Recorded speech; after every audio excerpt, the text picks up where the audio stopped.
Hi everybody, welcome.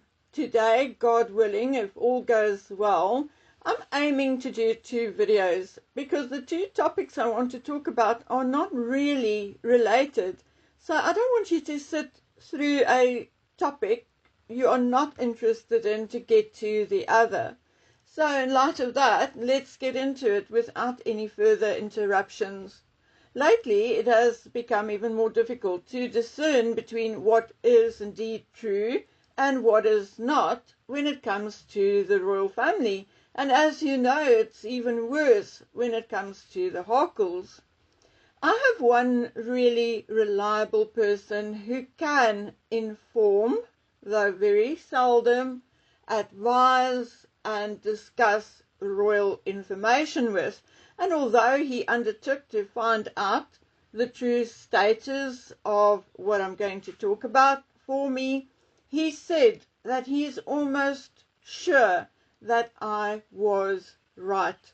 Now, what am I talking about? I'm talking about this article and about 20 other spin-offs from the same article. The reason why I'm getting into this is not necessarily because I'm pro Andrew. I'm not actually, because I've never met him, do not know him at all, and can only base opinions and feelings on what I read and hear. And from what I learned in the past, I do not think Andrew is being treated justly. I discussed with my acquaintance certain issues, and what he agreed with me on is that Buckingham Palace courtiers, and in particular the media office, are absolutely known for their spin. Or rather, let's say that the people hired to work for Charles are hired on the basis of, number 1, loyalty to him, and number 2, how good they are at spinning a story. And I'm not saying this to be nasty. I'm just stating facts. Facts confirmed by insiders in books, among friends and enemies of Charles. I mean, there's a lot about it in Courtier's Valentine Lowe's book, also in The Rebel Prince by Tom Bowers, and other books and publications. Charles has used his office to often sweep things under the rug. He has used his office to get rid of adversaries. He used his office to build up Camilla's reputation. And now a number of negative stories about Prince Andrew actually originates from Buckingham Palace. Why exactly? I don't know. I only hazed with an ex-journalist, well, he's retired but now doing freelance work, and he told me that if there wasn't a tidbit thrown out to them about Andrew every now and then, they would basically all have moved on and forgotten about him. So you can throw daggers at me, but 2 people have now confirmed that some, not all, but some of the negative stories come from Buckingham Palace.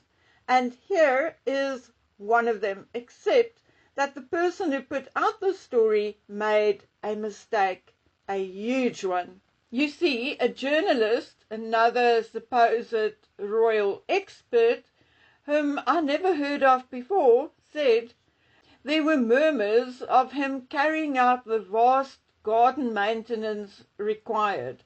However, without help, this would be an impossible task. Andrew would also see this work as beneath him. Manual work is a far cry from his once glamorous lifestyle. Then the article quotes someone else, supposedly. It reads, a UK property expert recently claimed that the 65-year-old is facing a £190,000 bill to stop the Royal Lodge estate from spiralling out of control. And then he goes in to talk about the brush and the undergrowth, and so he's talking about the garden alone. Now, wow, what bullshit. And I'm not even going to say BS. It is utter rubbish. So I'm going to explain this to my subscribers who are not British and who will most likely not know all of this. I'm going to talk about Windsor Home Park and Windsor Great Park in this video. And yes, those are indeed two different places or two different areas. Windsor Home Park is a private estate which surrounds Windsor Castle, while Windsor Great Park is a royal park that is located south of Windsor, and Windsor Home Park is about 500 acres or 200 hectares of parkland adjacent to Windsor Castle to the south, the east and the north. Windsor Great Park is about 5,000 acres of parkland to the south of Windsor on the border of Berkshire and Surrey.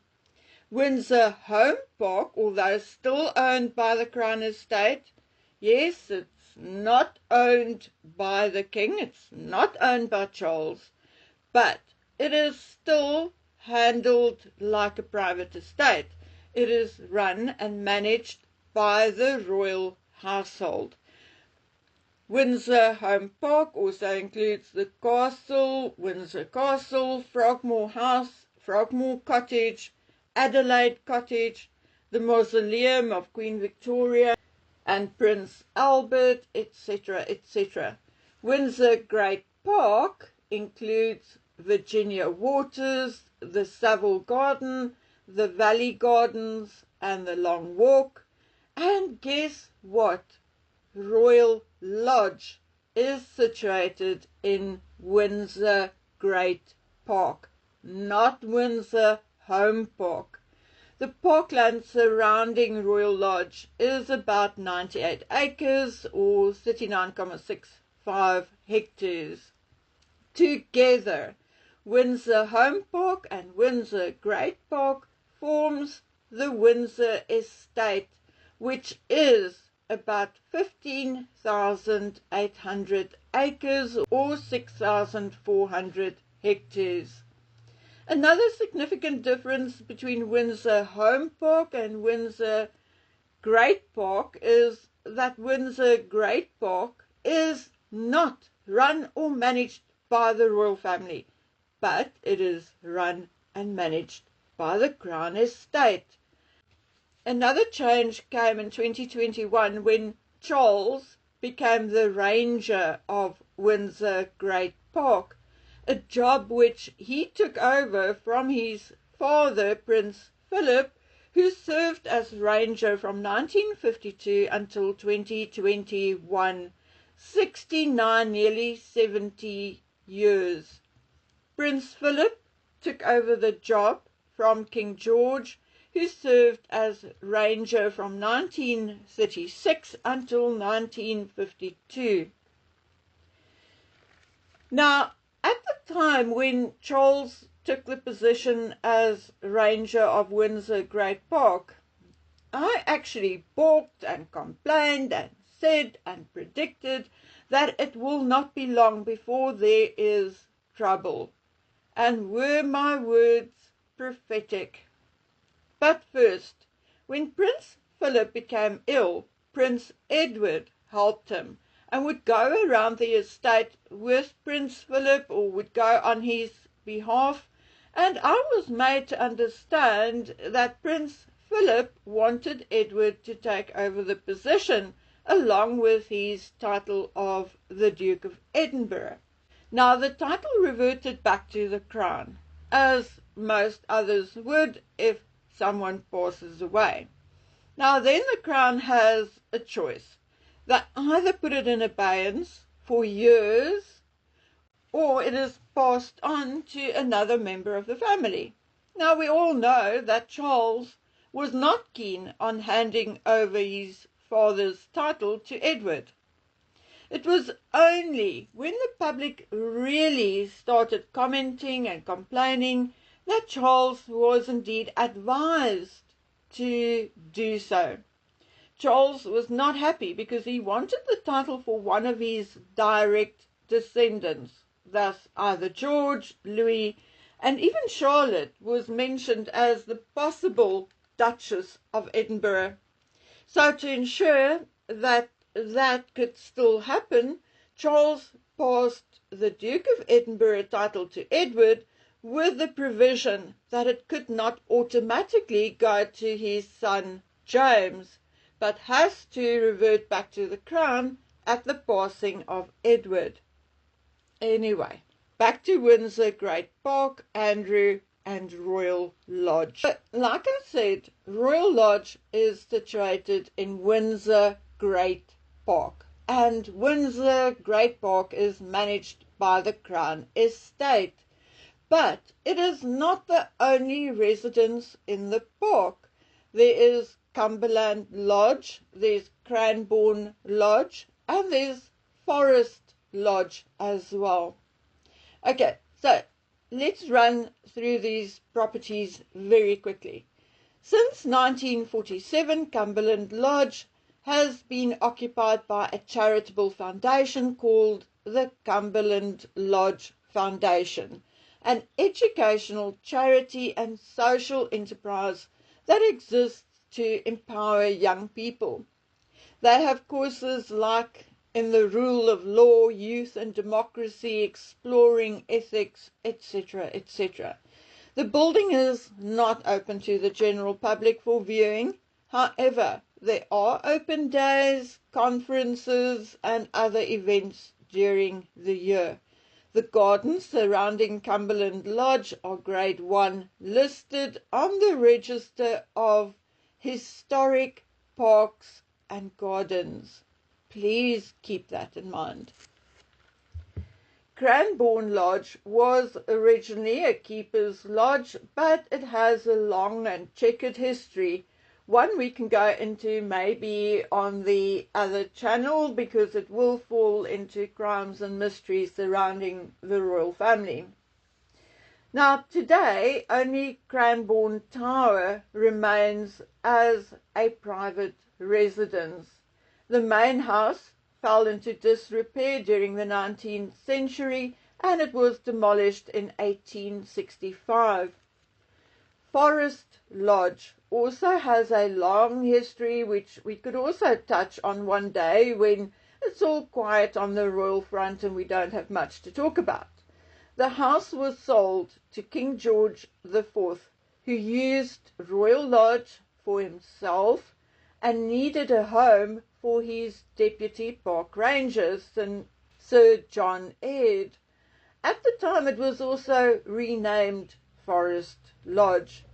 Today it is a private residence leased from the Crown. And then there is, of course, Royal Lodge leased to Prince Andrew by the Crown.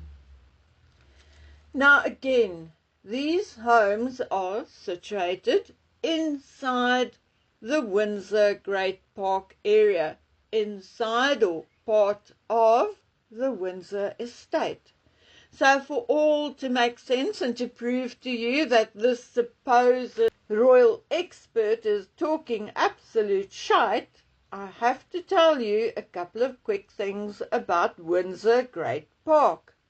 The park is an ancient landscape of forests, grasslands, lakes and gardens. It also includes historical monuments, rare wildlife and a national collection of plants and trees. Much of the Windsor estate, including Windsor Great Park, or shall I say, particularly Windsor Great Park, is declared a Site of Special Scientific Interest, SSSI, a Special Area of Conservation, SAC, a Special Protection Area, SPA, for the conservation of wild birds. Okay, now to the point of all of this. Yes, an area around the residences are designated private gardens, But does that mean Andrew and other residents can plant what they want, do what they want? No, not on your life. Does it mean that Andrew has to suddenly jump on a lawnmower and mow the lawn? No way. Yes, maybe he has to maintain a certain area, say in front of his house and alongside his driveway. I don't know. I've not read his lease. But no way will he be expected to trample over multiple acres or hectares of historic and conservation land, say to accidentally spread disease or invasive plants. I mean, really? Andrew was in the Navy and then was like a business envoy. He knows little to nothing or the mere basics about plant life, conservation or natural science. Andrew moved to Royal Lodge in 2004 and he signed a 75-year lease in 2003. So he's lived there in excess of 20 years. So now I'm going to call on your sensibilities to consider why there was absolutely no talk of Andrew maintaining 98 acres of land around Royal Lodge, or not maintaining it, not working it, until Charles took over from his father. Why are we not hearing from the commissioners of the Crown Estate about what a bad tenant Andrew is? Why are the majority of the stories about Andrew and Royal Lodge originate from Buckingham Palace? Ugh. I can pull my hair out in frustration when mainstream media keeps talking about Royal Lodge that has city rooms. So because of that, they create the false impression that it has city bedrooms. That is such BS. Royal Lodge has only 7 bedrooms, a large drawing room, a saloon, the original conservatory, 7 bathrooms, a private lounge, etc., etc. Now, Charles wants Andrew to move to Frogmore Cottage, which has 5 bedrooms and 4 bathrooms. Yes, indeed, there's a significant difference in square meterage because of the saloon at Royal Lodge, but otherwise, as far as what it provides, there isn't much of a difference. I can also understand Andrew's stance. He has 2 married daughters. Eugenie has 2 boys. Beatrice has 2 girls. And in years to come, he will need at least 4 bedrooms just to accommodate his children and grandchildren. I say leave Andrew alone. If there are issues with his tenancy of Royal Lodge, then let the Crown Estate handle it and let it stay between them. There is no need to leak any of it to the press. And next time you get a junior to leak anything, make sure they know what they are talking about.